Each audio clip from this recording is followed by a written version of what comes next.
إن الحمد لله نحمده ونستعينه ونستغفره ونعوذ بالله من شرور أنفسنا ومن سيئات أعمالنا من يهده الله فلا مضل له ومن يضلل فلا هادي له وأشهد أن لا إله إلا الله وحده لا شريك له وأشهد أن محمدا عبده ورسوله أما بعد فإن خير الحديث كتاب الله وخير الهدي هدي محمد صلى الله تعالى عليه وسلم وشر الأمور محدثاتها وكل محدثة بدعة وكل بدعة ضلالة وكل ضلالة في النار من يطع الله ورسوله فقد رشد واهتدى ومن يعص الله ورسوله فقد ضل وغوى اللهم صل على محمد وعلى آل محمد كما صليت على إبراهيم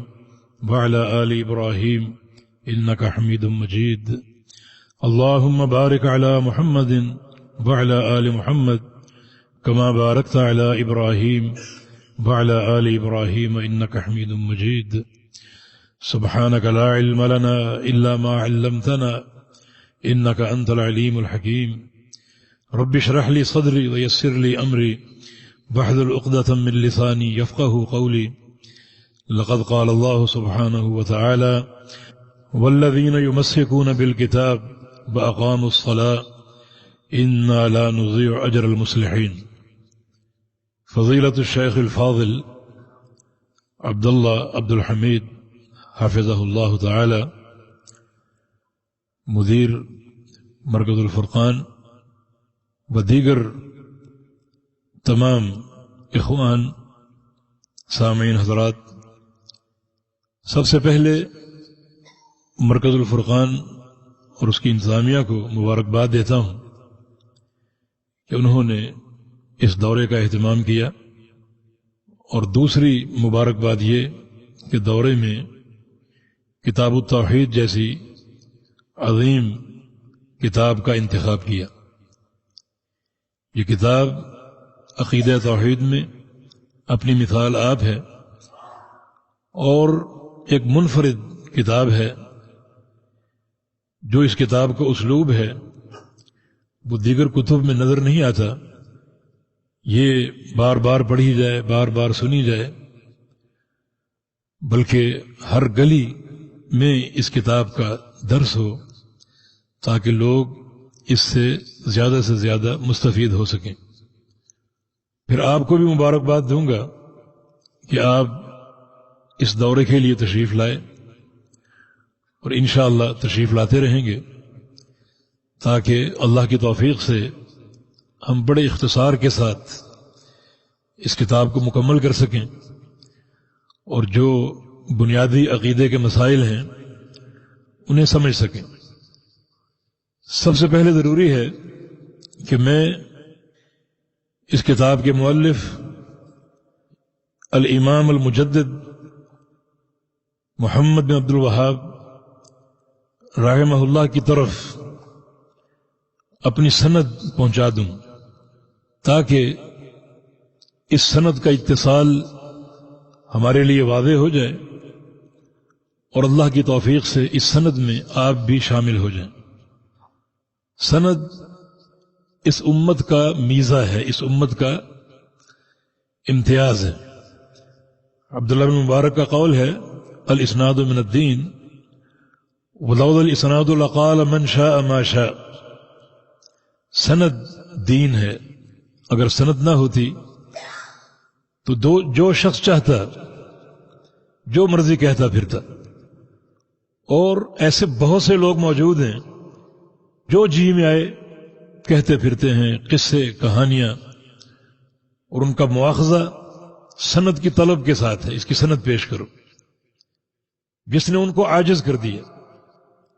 محمد بن سیرین رحمہ اللہ بڑی چوٹی کے محدث علماء تابعین میں سے فرمایا کرتے تھے کہ سموا لنا رجالکم، اے علم بیان کرنے والو ذرا اپنے مشائخ کا نام تو بتاؤ، اپنے رجال ہمارے سامنے بیان تو کرو، تم کہاں سے آئے ہو، کیا تمہارا مخرج ہے؟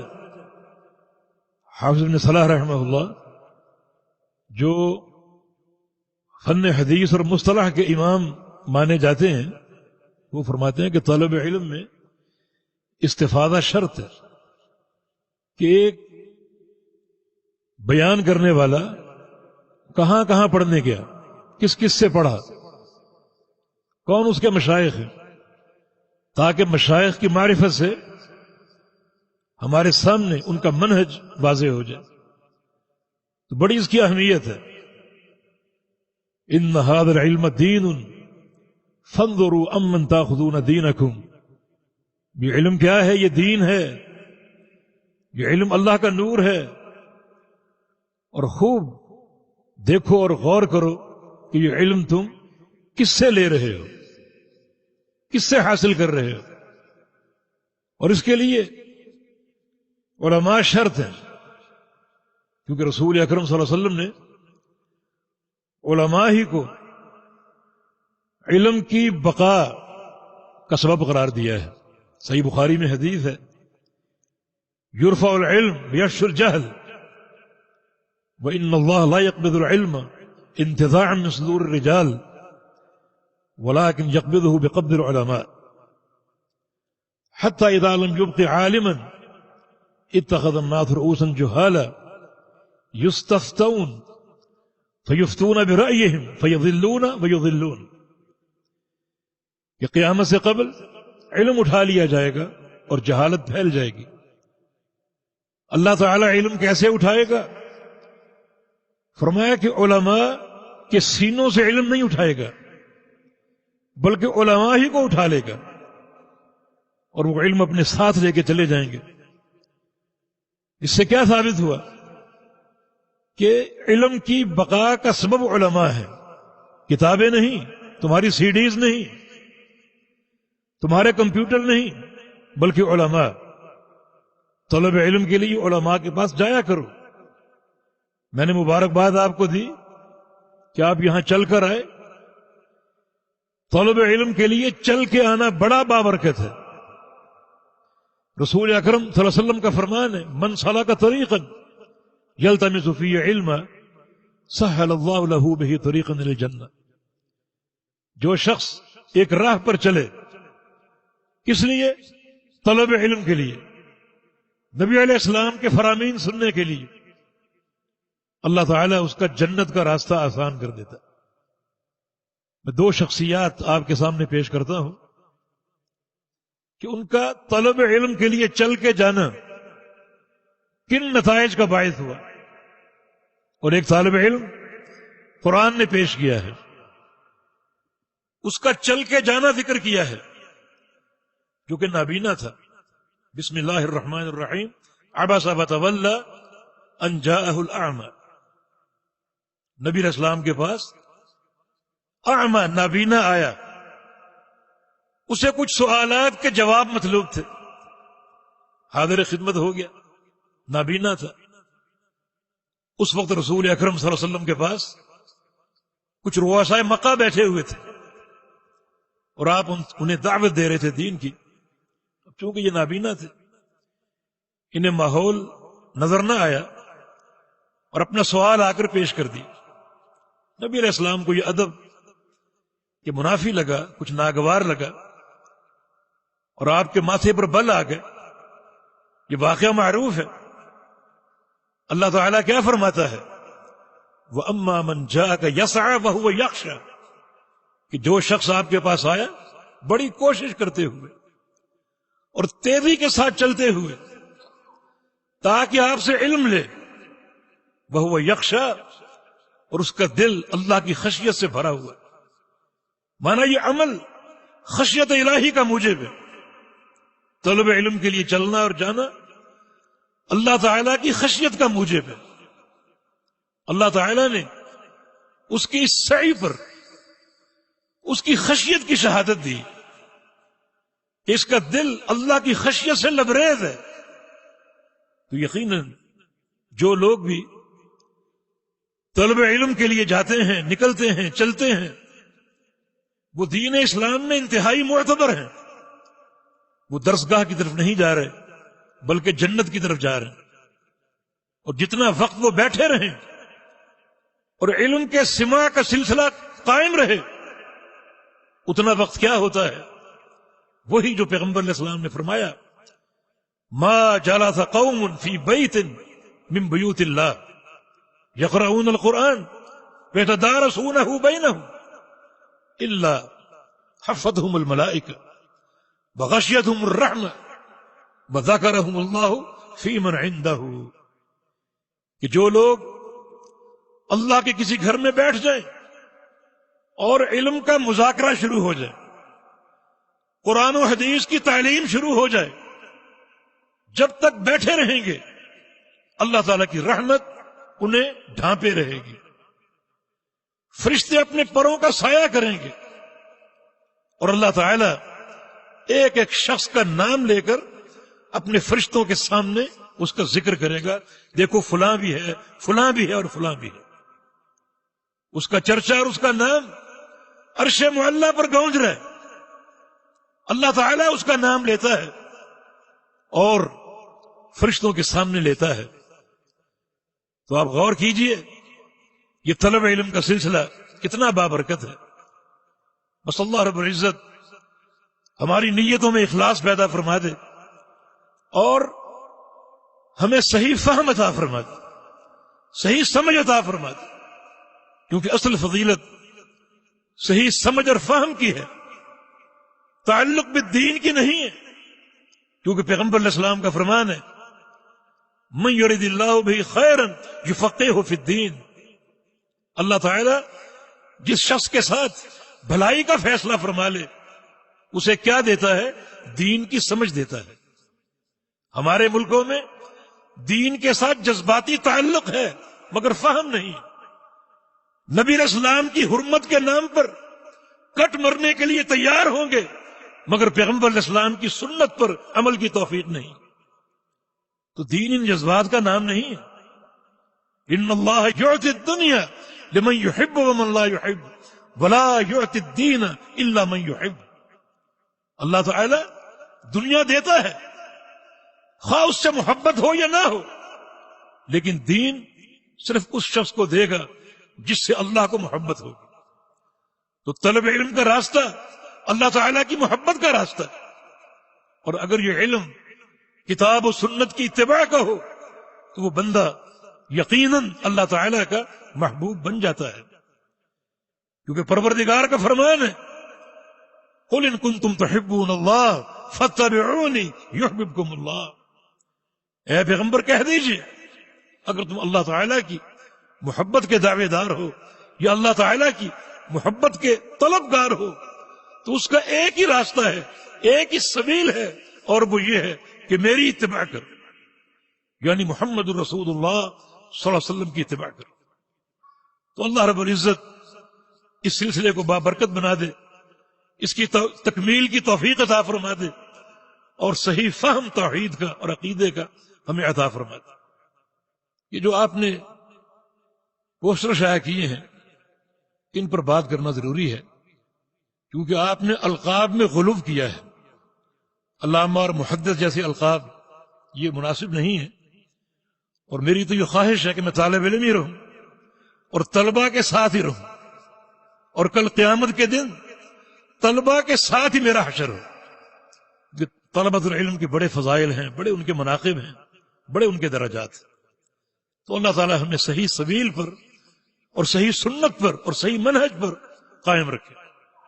ہم نے سند کا ذکر کیا ہے، ہمارے شیخ العرب والعجم علامہ بدیع الدین شاہ راشدی رحمہ اللہ، ان کے بہت سے مشائخ میں سے ایک شیخ عبد الحق الہاشمی، جو مکہ مکرمہ حرم کے مدرس تھے اور وہیں ہجرت کر کے آئے اور فوت ہوئے، وہ ان کے شیخ ہیں۔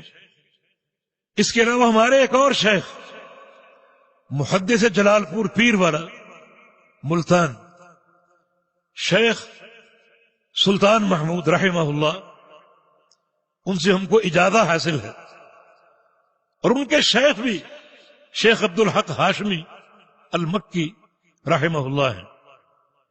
شیخ عبد الحق ہاشمی رحمہ اللہ، ان کا تلمذ عراق کے محدث شیخ احمد بن عبداللہ بن سالم العراقی سے قائم اور حاصل ہے، یہ ان کے شاگرد ہیں۔ اور شیخ احمد العراقی یہ شاگرد ہیں شیخ عبد الرحمن ابن حسن رحمہ اللہ کے، جو شیخ الاسلام محمد بن عبد الوہاب رحمہ اللہ کے پوتے ہیں۔ اور شیخ عبد الرحمن اپنے دادا کے شاگرد ہیں، یعنی شیخ الاسلام کے، شیخ محمد کے رحمہ اللہ۔ تو اس طرح ہماری سند کا اتصال شیخ سے ثابت ہے، اور آپ اس سماع میں اس سند میں شامل ہو چکے ہیں۔ انشاءاللہ سند میں شامل ہونا ایک بڑے فخر اور تمیز کی بات ہے۔ اللہ تعالی ہمیں اس مقام کے تحفظ کی توفیق عطا فرما دے۔ کتاب التوحید نام سے ظاہر ہے، یہ توحید کی کتاب ہے، اس میں توحید کے مسائل ہیں، اور جس انفرادیت کے ساتھ توحید کے ابواب قائم کیے گئے ہیں، یہ طریقہ کسی اور کتاب میں موجود نہیں۔ ہم نے اپنے سندھ میں بہت سے علماء اور دعات پر یہ ذمہ داری لگائی ہے کہ اپنے اپنے حلقوں میں اس کتاب کے درس کا اہتمام کریں، اور اس کا خوب درس ہونا چاہیے، خوب اس کا درس ہونا چاہیے، تاکہ ان مسائل کا صحیح ادراک اور صحیح فہم حاصل ہو جائے۔ کیونکہ اللہ کے بندو، توحید کے بغیر گزارا نہیں۔ اللہ پاک کا فرمان ہے وَمَن يَكْفُرْ بِالْإِيمَانِ فَقَدْ حَبِطَ عَمَلُهُ، جو شخص ایمان کا انکار کر بیٹھے اس کے سارے عمل برباد ہیں۔ اور ایمان کیا ہے؟ ایمان میں سر فہرست اللہ تعالی پر ایمان لانا ہے۔ الایمان ان تؤمن باللہ۔ بلکہ نبی علیہ السلام سے پوچھا گیا، صحیح بخاری کی حدیث ہے، ای العمل افضل یا رسول اللہ، کہ یا رسول اللہ صلی اللہ علیہ وسلم سب سے افضل عمل کون سا ہے؟ تو رسول کریم صلی اللہ علیہ وسلم نے ارشاد فرمایا، ایمان باللہ، اللہ پر ایمان لانا سب سے افضل عمل۔ اس سے یہ بات بھی سمجھیے کہ ایمان کو عمل کہا گیا ہے، بلکہ سب سے افضل عمل قرار دیا گیا ہے۔ اور پیغمبر علیہ السلام کی ایک اور حدیث ہے کہ انما الاعمال بالنیات، کہ سارے اعمال کی صحت اور قبولیت انسان کی نیت پر ہے۔ اکثر لوگوں سے پوچھا جاتا ہے کہ آپ مسلمان کیوں ہیں، مومن کیوں ہیں؟ ان کا جواب ہوتا ہے کیونکہ ہمارے باپ دادا مسلمان، ہمارا گھرانہ مومن ہے۔ یہ جواب غلط ہے۔ جو نیت مستقیمہ ہے اس کے خلاف ہے۔ ایمان سب سے افضل عمل، اور یہ بیکار نیت یہاں نہیں چل سکے گی۔ ایمان پر عمل کرنا، ایمان کے تقاضوں کو پورا کرنا دین اسلام کی سب سے اہم بنیاد ہے۔ اور اگر اس کو آباء و اجداد کی پیروی پر ڈال دیا جائے تو یہ عمل بھی غلط ہے، نیت بھی غلط ہے۔ ہم مومن کیوں ہیں، مسلمان کیوں ہیں؟ اس لیے کہ ایمان لانا، اسلام قبول کرنا اللہ کا آرڈر ہے، میرے پروردگار کا امر ہے، جس کی تعمیل کرنا ضروری۔ تو اکثر لوگ اپنے مسلمان ہونے کی مقصدیت ہی میں خطا کے مرتکب ہیں، اور ہر عمل میں اپنی برادری اور آباء و اجداد کی پیروی کو ترجیح دیتے۔ اس کتاب میں آپ پڑھیں گے کہ یہ گوشہ بھی شرک ہے۔ سچی توحید کا فہم حاصل کیجیے۔ پیارے پیغمبر محمد رسول اللہ صلی اللہ علیہ وسلم، ان کا ایک تعارف آپ کے صحابی جناب عبداللہ بن مسعود رضی اللہ عنہ کراتے ہیں، اور میں سمجھتا ہوں کہ پیغمبر اسلام کی اتباع میں یہ ایک ہی حدیث کافی اور بڑی اہم ہے۔ فرماتے ہیں کہ اعطی نبیکم صلی اللہ تعالی علیہ وسلم فواتح الخیر وجوامعہ وخواتمہ، تمہارے نبی محمد الرسول اللہ صلی اللہ علیہ وسلم کو اللہ تعالی نے 3 چیزیں دی ہیں۔ آپ کے فرامین، آپ کی سنتوں اور آپ کی حدیثوں کا تمیز 3 چیزیں ہیں۔ ایک یہ کہ آپ کے فرامین خیر کے فواتح ہیں. فواتح جمع ہے فاتحۃ، اور فاتحہ کا معنی کھولنے والے. اسی سے ایک لفظ آپ جانتے ہیں مفتاح، چابی کو بولتے. یہ فاتحہ کا ماخذ ہے. تو نبی علیہ السلام فواتح الخیر دیے گئے. جو آپ کی حدیثیں ہیں، آپ کی سنتیں ہیں، وہ خیر کو کھولنے والی ہیں، خیر کے خزانوں کو کھولنے والی ہیں. اگر کسی کو خیر حاصل کرنی ہے اور خیر کے خزانے لوٹنے ہیں تو اس پر یہ فرض ہوگا کہ وہ اللہ کے پیغمبر کی حدیثوں کا علم حاصل کرے. اور جو لوگ پیغمبر علیہ السلام کی سنتوں سے اور حدیثوں سے دور ہیں وہ خیر کے خزانے حاصل نہیں کر سکتے. اور اس کے ساتھ ساتھ جوامع، جو آپ کے فرامین ہیں بڑے جامع. آپ کی حدیثیں تحصیل کا درجہ رکھتی. بعض ایسے فرامین ہیں ایک ہی حدیث ایسا منہج کو کھولتی ہے اور دو ٹوک طریقے سے کہ دوسری کوئی گنجائش ہی نہیں بچتی. میں ایک مثال آپ کو دیتا ہوں. نبی علیہ السلام کا فرمان صحیح مسلم میں، من عمل عملا لیس علیہ امرنا فہو رد. یہ حدیث دو ٹوک تحصیل کلمت الفصل ہے یہ، اور پتھر پر لکیر.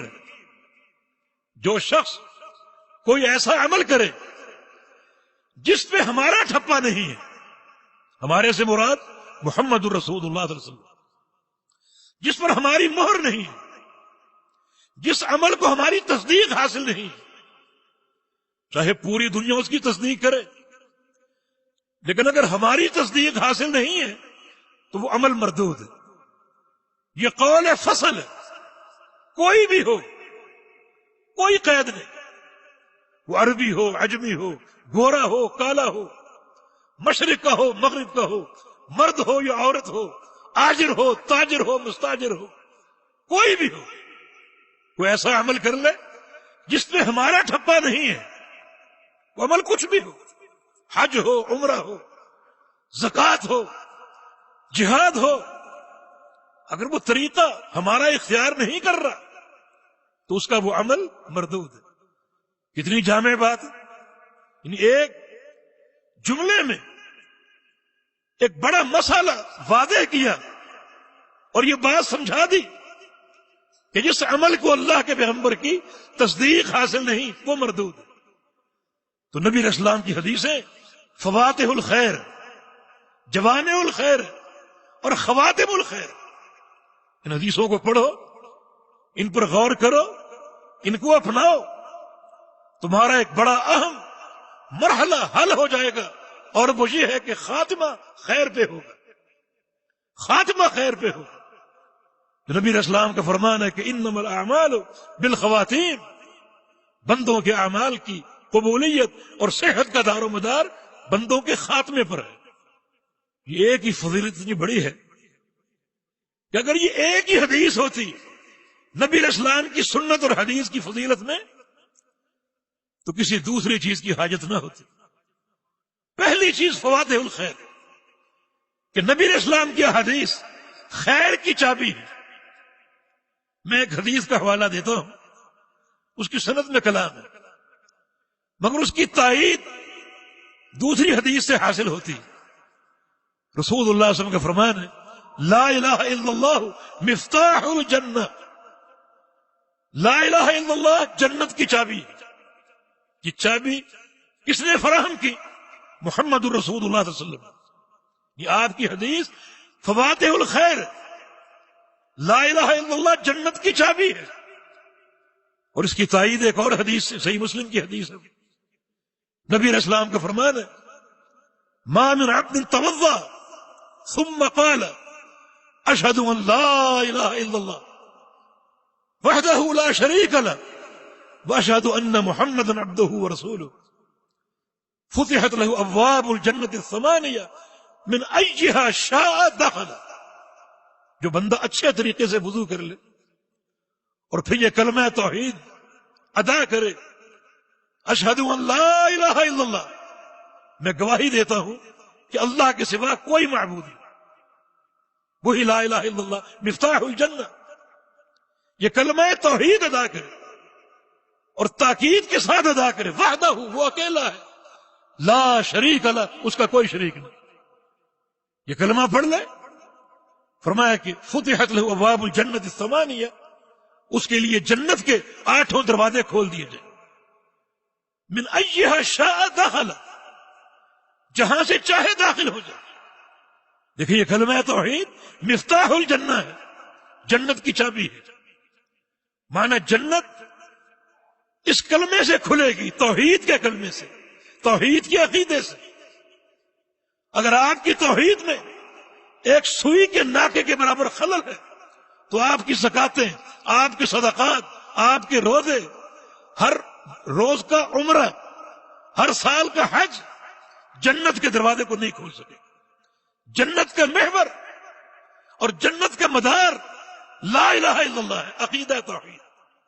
اس لیے توحید کی بڑی اصلاح کی ضرورت ہے، کیونکہ وضو کا ذکر ہوا اور پیغمبر علیہ السلام کی اس حدیث کا ذکر ہوا کہ آپ کے فرامین فواتح الخیر ہیں اور جوامع الخیر ہیں اور خواتم ہیں۔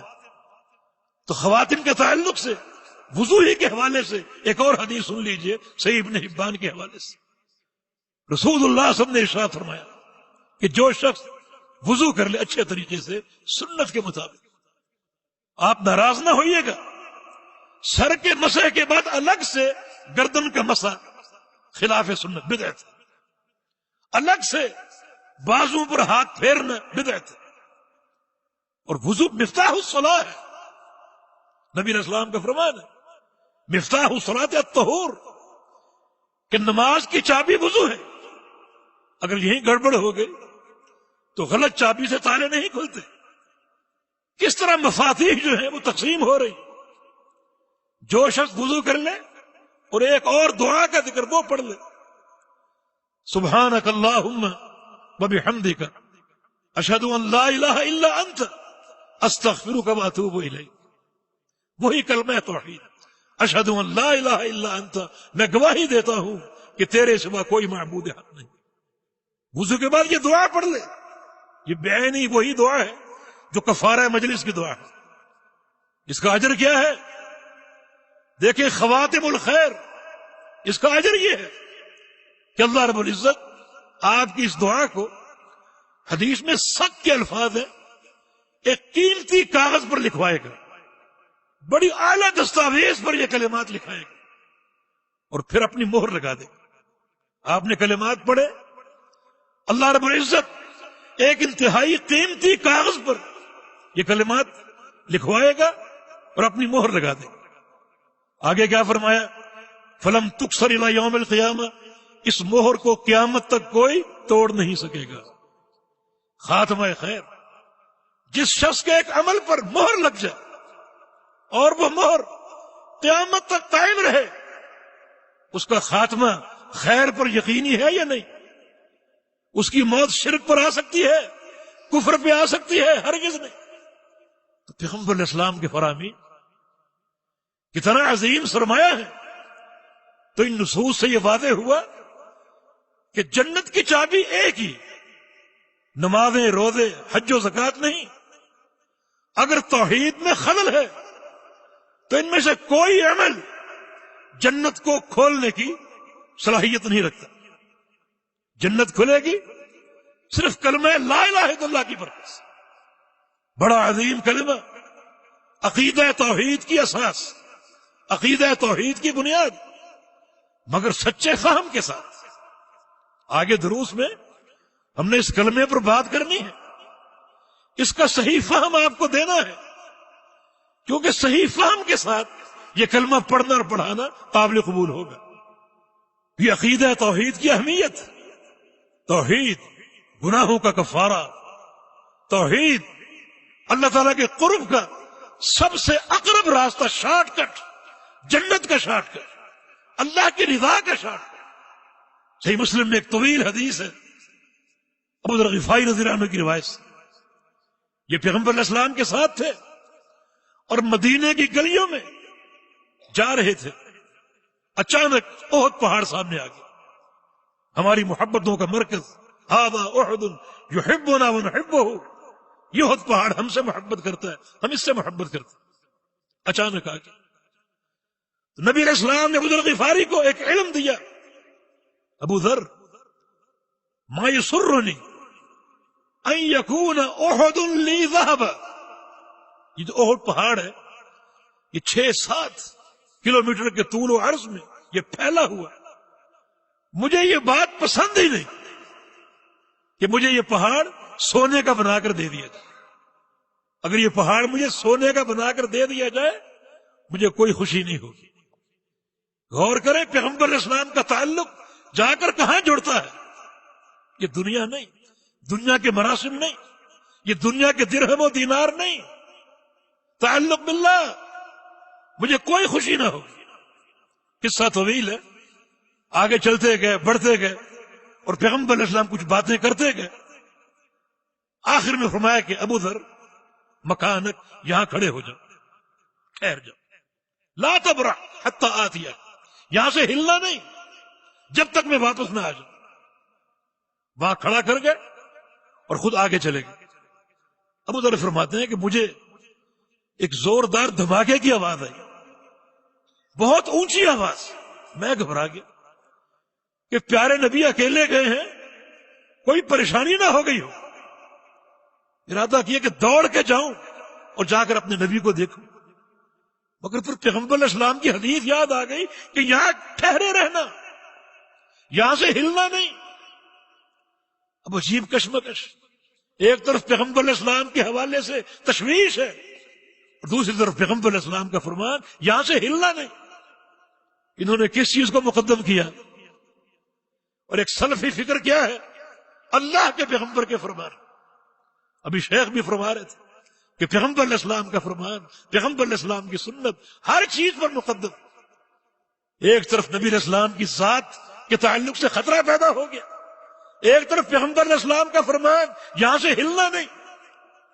تو چونکہ پیغمبر علیہ السلام کا آرڈر تھا، آپ کا امر تھا، وہاں کھڑے رہے، مگر بڑے مضطرب، کتنا تڑپے ہوں گے، لیکن نبی علیہ السلام کے فرمان کو نہیں چھوڑتا۔ تھوڑی دیر بعد پیغمبر علیہ السلام تشریف لے، ابو ذر غفاری مطمئن ہوئے اور نبی علیہ السلام کو اپنی تشویش سے آگاہ کیا۔ آپ نے فرمایا کہ ابو ذر تم نے بھی آواز سنی تھی؟ عرض کیا کہ جی ہاں۔ فرمایا کہ ذالک جبریل، یہ جبریل امین تھے، بار بار آتے تھے، مگر آج ایک منفرد انداز سے آئے، بڑا شور کر کے، ایک دھماکہ سا کر کے، کیونکہ ایک بڑا اہم پیغام اللہ کی طرف سے لائے تھے۔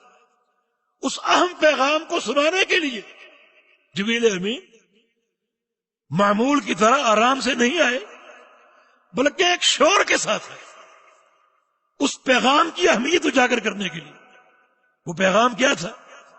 ابو ذر غفاری سراپا اشتیاق بن کے اس فرمان کو سننے کے لیے تیار ہو گیا۔ رسول اللہ صلی اللہ علیہ وسلم نے ارشاد فرمایا کہ ابو ذر آج اللہ نے پیغام یہ بھیجا ہے، من مات من امتک لا یشرک باللہ شیئا دخل الجنہ، کہ آپ کی امت کا ہر وہ فرد اس حال میں مر جائے کہ اس نے شرک نہ کیا ہو، وہ جنت میں داخل ہو جائے، وہ جنتی، وہ جنتی۔ ابو ذر غفاری نے ایک سوال کر لیا، بڑا اہم سوال، وَإِن زَنَا وَإِن سَرَقَ، خواہ وہ شخص زنا کرے، چوری کرے، پھر بھی فرمایا کہ وَإِن زَنَا وَإِن سَرَقَ، ہاں خواہ وہ زنا کا ارتکاب کرے، خواہ وہ چوری کا ارتکاب کرے، پھر بھی اگر وہ گناہ کرتا ہے، اول تو گناہ نہیں کرے گا، عقیدہ توحید بندے کو اللہ کی خشیت سے بھر دیتا ہے، اور یہ تعلق باللہ اللہ کے خوف کا ذریعہ ہے۔ ایسا بندہ گناہ کا ارتکاب نہیں کرتا، اگر ہو جائے تو اللہ تعالیٰ اس کو توبہ کی توفیق دیتا ہے، اور اگر وہ توبہ بھی نہ کر سکا تو کل قیامت کے دن اس کا معاملہ اللہ کے سامنے ہوگا، اللہ کی مشیت کے تحت، کہ چاہے تو اس کو ان گناہوں کی سزا دے دے، اور چاہے اس کی انتہائی قوی اور ٹھوس توحید کی بنا پر ان گناہوں کو معافی کر دے اور ابتداً کسی عذاب کے بغیر جنت میں داخل کر دے۔ یہ توحید کی عظمت ہے کہ یہاں ابتداً بخشش کا امکان ہے، یہ توحید کی طاقت ہے.